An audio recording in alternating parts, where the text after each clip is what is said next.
سے کوفہ کے لیے روانہ ہوئے۔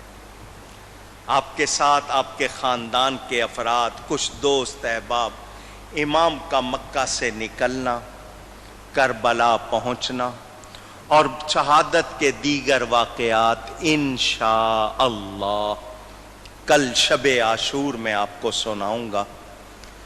دن میں انشاءاللہ جمعے میں کچھ اسی حوالے سے ضروری باتیں آپ کو پہنچانی ہیں۔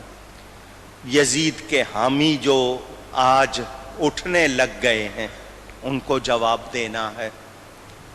کل رات انشاءاللہ شب عاشور، حالانکہ عرب میں آج شب عاشور ہے، وہاں آج 10ویں شب ہے، ہمارے ہاں چاند کے حساب سے کل ہوگی۔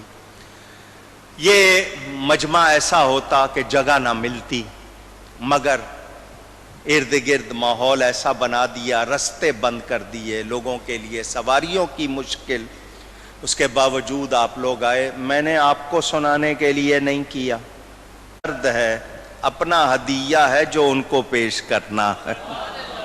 خدا گواہ، کیوں زور لگاؤں میں اتنا، کیوں میں خام خواہ اتنے ہی اپنے لیے کروں کہ جی زبردستی نہیں، تو شوق ہے، محبت، ہدیہ پیش کرنا ہے۔ آپ لوگ آئے، سنا، کل رات محبت سے آئیے گا۔ اگر کچھ دوست دور سے آئے ہوں اور ان کو رات کو سواری نہ ملنے کا خیال ہو، آپ یہاں رات گزار لیجئے گا، فجر میں چلے جائیے گا۔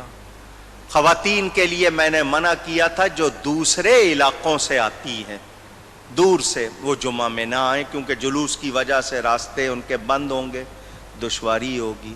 ہاں کل رات اپنے احباب کے ساتھ آئیے گا، یہاں ذکر کریں گے، سنائیں گے۔ گفتگو میں مجھ سے غلطی ہوئی ہو اللہ کی بارگاہ میں توبہ کرتا ہوں۔ وآخر دعوانا ان الحمد للہ رب العالمین۔